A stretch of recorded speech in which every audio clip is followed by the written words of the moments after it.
Yo, welcome back guys. This is Bruce Dickinson singing Tears of the Dragon.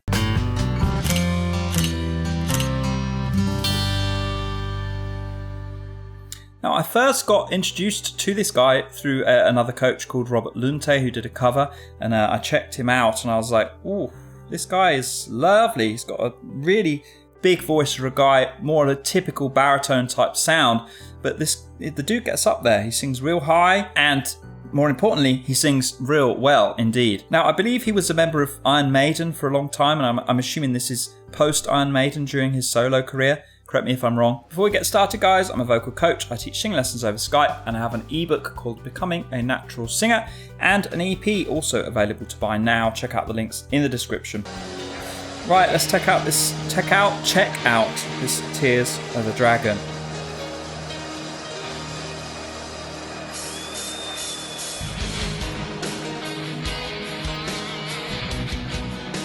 And I love the outfit. It's got khakis and a t-shirt on.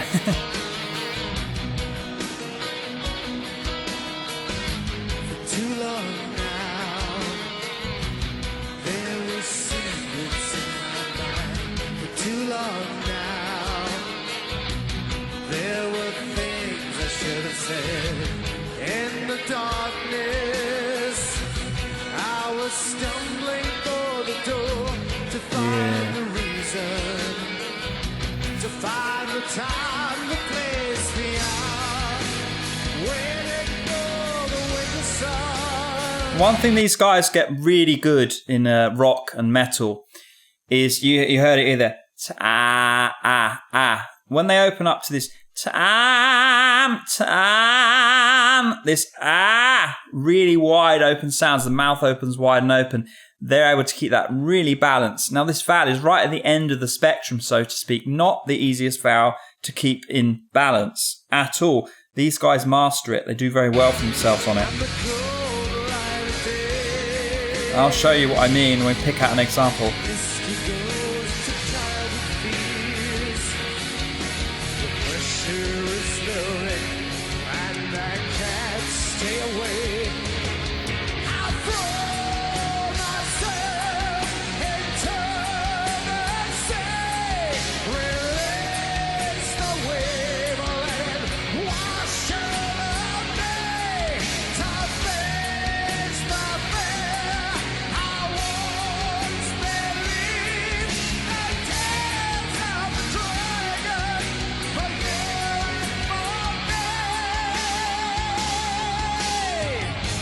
Now, one thing they do is, some singers will be pure with the vowels, but this guy in particular, he does like to open up, you and for me. The vowel opens up towards me a little bit. Now, some people refer to this as pulling chest. I certainly am not one of those people. What it does is, if you can keep it balanced, as you open the mouth more sound is going to come out. One downside of the pure E vowel, me, is the mouth is very closed. It means a lot of the sound just gets kind of held in the skull. It's like this. It's like a vowel where you're singing through a straw almost. It's like not much saying. If you open that me, if you open that to me a little bit, at least in that direction, more sound is going to come out, more volume is going to come out. Especially in a chorus, it can be useful for the singer.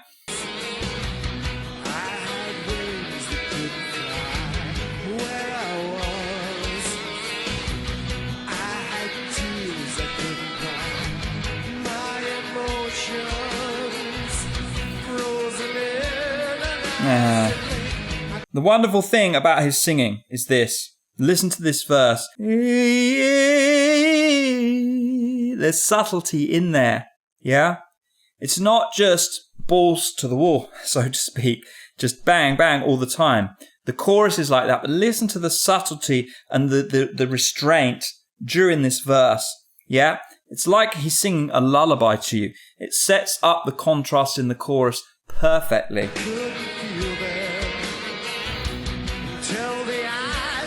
There you go.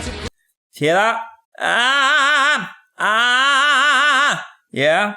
This bright, wide, open, biting. Don't get that in many other styles.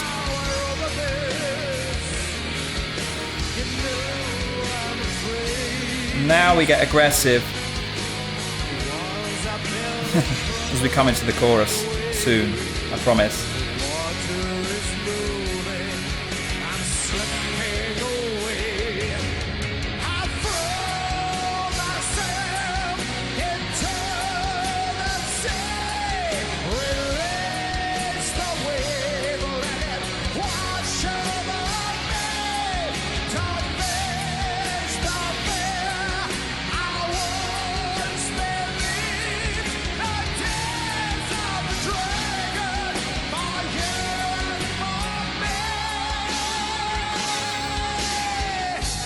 Now, whilst he goes towards May, you still hear it's a hybrid vowel. You still hear E and A combined. May. You hear both. So the control of the vowel is very, very high, and he's able to just open up enough. Sounds like E, but it's opening towards A a little bit. So it's like a fraction of a vowel. It's like a hybrid vowel.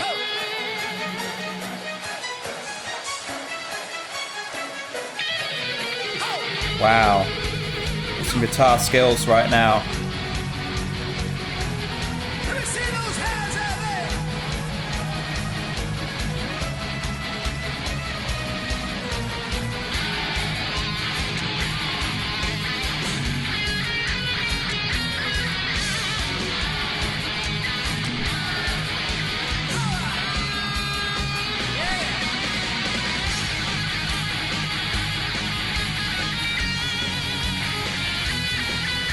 Yeah.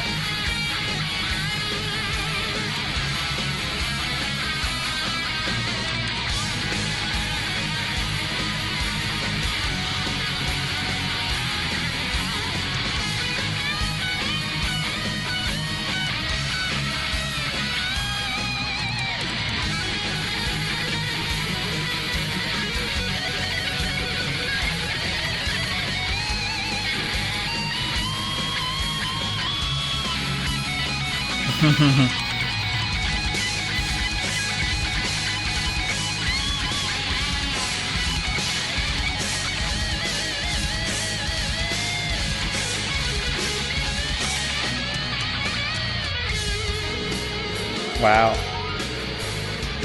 It's not a toy, that guitar. It's a serious machine.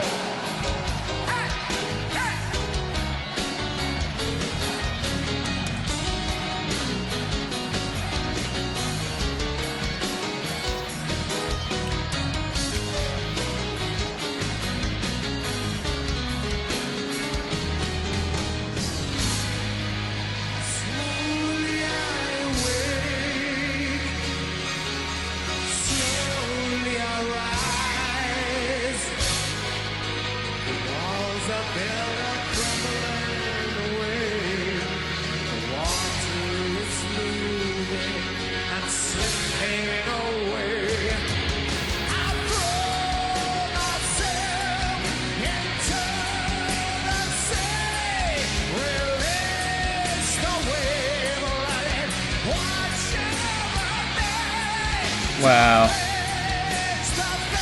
This face, it's not necessarily strained. Sometimes, definitely going to get hate in the comments for this one, pausing too much. Sometimes it's not reaching, it's not pulling, it's just the aggression that you need to get there. Just like if you're lifting something heavy on the weight machine.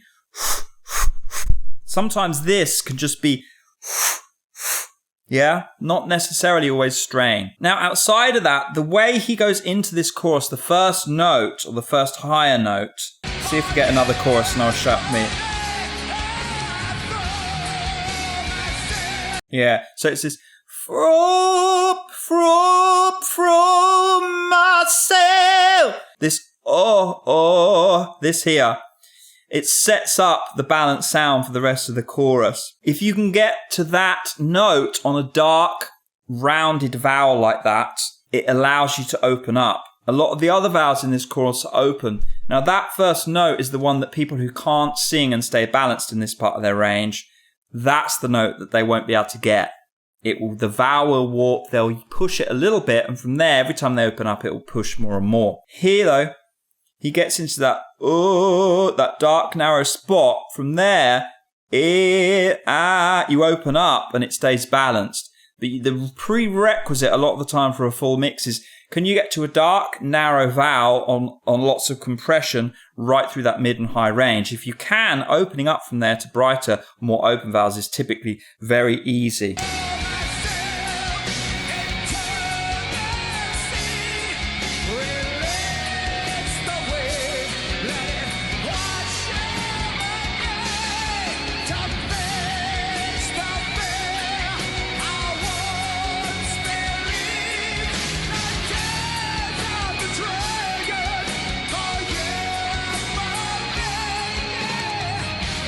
Yeah. Now, just sometimes a tear, if you hear that tear, lose the ear part of it. Tear, if it goes too much towards tears of a dragon. Tears of a clown. It's not Smokey Robinson we listen to. If you get a little bit too much tears versus tears, you can open up some towards tears. But if it gets too wide and too open, it's going to start pushing a little bit. That's the thing that I would say, if anything out of this song, he needs to be most careful with. At least in terms of keeping his voice healthy over the long term. Always got to hear a little bit of whine, a little bit of cry, and that's what the that's what the IH is. It's a little bit of cry in the sound, and that's what keeps it free and stops you yelling.